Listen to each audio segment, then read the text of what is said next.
बिस्मिल्लाहिर्रहमानिर्रहीम। तो आज हम बात करेंगे अपने अगले टॉपिक न्यूक्लियस के बारे में। तो न्यूक्लियस के बारे में बात करने से पहले हम न्यूक्लियस की करैक्टरिस्टिक्स आपको बताएंगे, चंद करैक्टरिस्टिक्स। तो न्यूक्लियस को ब्रेन ऑफ द सेल भी कहा जाता है। क्यों कहा जाता है? क्योंकि ये most important part of cell होता है। उसके अलावा ये मोस्ट प्रोमिनेंट भी होता है, और मोस्ट प्रोमिनेंट होने की वजह से ये सबसे पहले डिस्कवर्ड होने वाली ऑर्गेनेली भी है। तो हमने पिछली वीडियो में आपको बताया था कि इसको डिस्कवर किया था रॉबर्ट ब्राउन ने इन 1831। कैरेक्टरिस्टिक्स के बारे में बात करें तो ये सिर्फ नॉन डिवाइडिंग सेल्स में विजिबल होता है।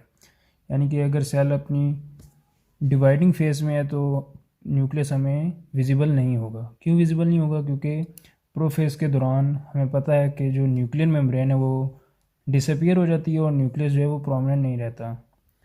तो उसके बाद अगर हम बात करें एनिमल सेल में, तो एनिमल सेल में ये सेंट्रल होता है, यानी कि सेल के दरमियान में ये पाया जाता है। जबकि प्लांट सेल में ये कोने में धंसा होता है, यानी कि पेरिफेरी में होता है।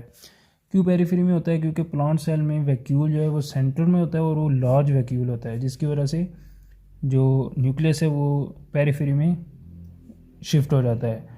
तो इसके अलावा अगर हम इसकी शेप के बारे में बात करें तो ये इरेगुलर शेप भी हो सकती है इसकी स्फेरिकल भी हो सकता है।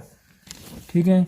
इसके बाद हम बात करें अगर मोनोन्यूक्लिएट क्या होता है और बायोन्यूक्लिएट, तो वो सेल जिनमें एक न्यूक्लियस हो उन्हें कहते हैं मोनोन्यूक्लिएट, और जिनमें दो न्यूक्लियस हो उन्हें बायोन्यूक्लिएट, और जिनमें दो से ज़्यादा न्यूक्लियाई हों उन्हें हम मल्टी न्यूक्लिएट कहते हैं। अगर हम बात करें स्ट्रक्चर ऑफ न्यूक्लियस की, तो बेसिकली न्यूक्लियस कंपोज होता है न्यूक्लियर मेम्ब्रेन से, न्यूक्लियोलस, न्यूक्लियोप्लाज्म और क्रोमोसोम से। इसके अलावा न्यूक्लियर पोर्स भी न्यूक्लियस में पाए जाते हैं। तो बारी बारी हम हर एक के फंक्शन और स्ट्रक्चर के बारे में बात करेंगे। तो सबसे पहले अगर हम देखें न्यूक्लियर मेम्ब्रेन के बारे में, तो न्यूक्लियर मेम्ब्रेन को हम न्यूक्लियर इन्वेल्प भी कहते हैं। इन्वेल्प मीन गलाफ। नाम से ही वाज़ह हो जाता है कि न्यूक्लियर मेम्ब्रेन को हम न्यूक्लियर इन्वेल्प भी कह सकते हैं। इसके बाद अगर हम बात करें न्यूक्लियर इन्वेल्प की, तो न्यूक्लियर इन्वेल्प क्या करती है? ये सेपरेट करती है ये सेपरेट करती है न्यूक्लियर मटेरियल को फ्रॉम साइटोप्लाज्म से।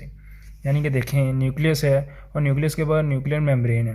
तो न्यूक्लियर मेम्ब्रेन क्या करेगी? अब जो साइटोप्लाज्म जो कंटेंट है, साइटोप्लाज्म का कंटेंट और जो न्यूक्लियस का कंटेंट है, उन दोनों को आपस में एज अ बैरियर एक्ट करेगी, उन दोनों को सेपरेट करेगी। इसके अलावा ये खुद भी डबल लेयर्ड होती है, यानी न्यूक्लियर इन्वेल्प जो है वो डबल लेयर्ड होती है।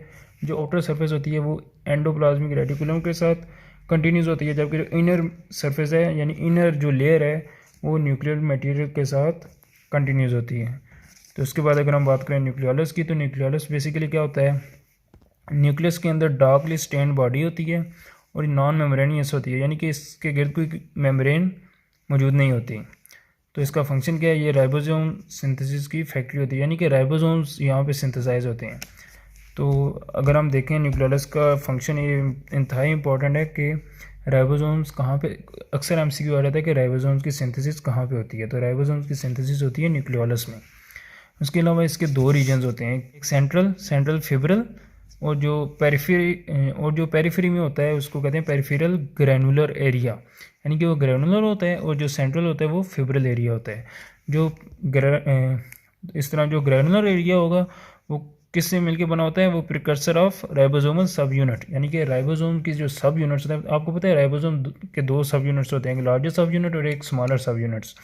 तो जो उसका जो पेरिफेरल एरिया होता है ना, वो राइबोसोमल सब यूनिट से मिलके बना होता है, यानी कि वहाँ पे राइबोसोमल सब यूनिट्स होते हैं। और जो सेंट्रल एरिया होता है वहाँ पे होता है राइबोसोमल आरएनए और राइबोसोमल डीएनए। ठीक है। इसके अलावा अगर हम बात करें न्यूक्लियोप्लाज्म की, तो नाम से ही हमें पता चल जाता है न्यूक्लियोप्लाज्म, यानी कि जैसे साइटोप्लाज्म है ना, फ्लूइड, जो सेल का फ्लूइड होता है उसको कहते हैं साइटोप्लाज्म, इस तरह न्यूक्लियस का जो फ्लूइड होगा उसे कहेंगे न्यूक्लियोप्लाज्म। इसके बारे में अगर हम बात करें न्यूक्लियोप्लाज्म क्या होता है? ये ट्रांसपेरेंट होता है। ठीक है। ट्रांसपेरेंट यानी कि कोई जेली टाइप नहीं होता, बल्कि ट्रांसपेरेंट, बिल्कुल साफ शफाफ होता है। उसके अलावा इसमें क्या क्या होता है? इसमें डीएनए होता है, आरएनए होता है, प्रोटीन्स होती हैं, मैग्नीशियम आयंस क्यों होंगे? क्योंकि आपको पता है राइबोसोम की जो दो सब यूनिट्स होते हैं, लार्जर सब यूनिट और स्मॉलर सब यूनिट, इन दोनों को आपस में बाइंड करता है मैग्नीशियम। तो ज़ाहिर सी बात है मैग्नीशियम भी यहाँ पे होगा और एंजाइम्स भी होते हैं इसमें। उसके बाद अगर हम अनदर कंपोनेंट की बात करें तो क्रोमोसोम्स क्या होते हैं? क्रोमोसोम्स होते हैं थ्रेड लाइक स्ट्रक्चर्स। ठीक है। थ्रेड लाइक स्ट्रक्चर्स होते हैं और ये केमिकली कंपोज होते हैं डीएनए और आरएनए से। इसके अलावा ये जो मुख्तलिफ ऑर्गेनिजम्स में क्रोमोसोम्स की तादाद है ये भी बहुत इंपॉर्टेंट है। मैन में डिप्लॉयड नंबर ऑफ क्रोमोसोम्स होते हैं 46। डिप्लॉयड याद रखना, ये सारे डिप्लॉयड है n 2n बल्कि 2n नंबर, यानी कि जो जर्म सेल के अलावा जो सेल्स होते हैं ना वहाँ पे कितने नंबर होंगे मैन में 46 नंबर ऑफ क्रोमोसोम्स, चिंपैंजी में 48, पी 14, ऑनियन 14, फ्रॉग 26, ड्रोसोफिला 8 और पिगन में 80 होते हैं। बात करें न्यूक्लियर पोर्स के बारे में तो सबसे पहले न्यूक्लियर पोर्स बनते कैसे हैं। तो न्यूक्लियर पोर्स बनते हैं found by the fusion of outer and inner membrane, यानी कि आउटर एंड इनर मेम्ब्रेन जहाँ पे फ्यूज़ होती है तो वहाँ पे न्यूक्लियर पोर्स बन जाते हैं। उसके बाद हम न्यूक्लियर पोर्स की कंपोजिशन के बारे में बात करें तो ये न्यूक्लियर पोर कंपोज होते हैं एक स्पेशल प्रोटीन्स होती है जिसको कहते हैं न्यूक्लियो प्रोटीन्स। तो ये न्यूक्लियर प्रोटीन से मिलकर बनती है न्यूक्लियर पोर्स। तो इनका फंक्शन क्या है, इनका फंक्शन है कि ये एक्सचेंज करती हैं मटेरियल को साइटोप्लाज्म से, यानी कि जो ये न्यूक्लियर मेम्ब्रेन है तो न्यूक्लियर मेम्ब्रेन के अंदर होता है न्यूक्लियर प्लाज्म जिसमें न्यूक्लियर कंटेंट होता है, तो उसके आउटर होता है साइटोप्लाज्म। तो ये nuclear pores works as a gateway for the exchange of material between the nuclear plasm and cytoplasm. इसके बाद अगर हम इनके नंबर को देखेंगे कितनी तादाद में पाए जाते हैं तो इनका नंबर वेरी करता है सेल टू सेल, यानी कि अनडिफ्रेंशिएटेड सेल्स होते हैं यानी कि एग्स। तो एग्स में कितना होता है 30,000 पोर्स पर न्यूक्लियस, ये नंबर आपने याद रखने। उसके बाद जो डिफ्रेंशिएटेड सेल्स होते हैं लाइक आरबीसी जिनको एरिथ्रोसाइट्स भी कहते हैं, उनका एरिथ्रोसाइट्स में क्या होता है 3 to 4 पोर्स पर न्यूक्लियस। तो ये it's all about nuclear pores. उसके बाद कैरेक्टरिस्टिक के बारे में हमने बात कर दी, स्ट्रक्चर भी बता दिया मैंने न्यूक्लियस का। इसके अलावा आता है फंक्शन, यानी कि न्यूक्लियस का फंक्शन क्या है। तो न्यूक्लियस के दो मेन फंक्शन हैं, एक तो ये इसमें जेनेटिक इन्फॉर्मेशन होती है सेल के लिए, इसलिए हमने पहले आपको बताया कि इसको ब्रेन ऑफ द सेल भी कहते हैं। क्यों कहते हैं, क्योंकि एक तो ये तमाम मेटाबॉलिक एक्टिविटीज़ को कंट्रोल करता है, उसके अलावा जो जेनेटिक इन्फॉर्मेशन होती है सेल की वो भी न्यूक्लियस में ही मौजूद होती है।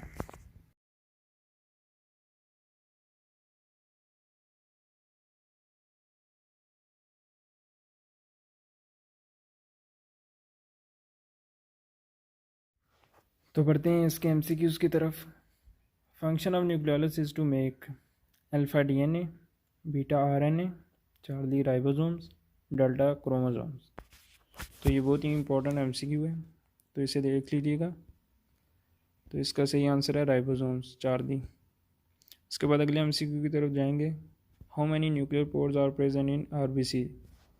तो ये भी हमने आपको बताया था कि जो अनडिफ्रेंशिएटेड सेल्स होते हैं उनमें न्यूक्लियर पोर्स की तादाद ज़्यादा होती है, जबकि जो डिफ्रेंशिएटेड सेल्स लाइक आरबीसी होते हैं उनमें न्यूक्लियर पोर्स कम होते हैं। तो कितने होते हैं 3 to 4 पोर्स पर न्यूक्लियस।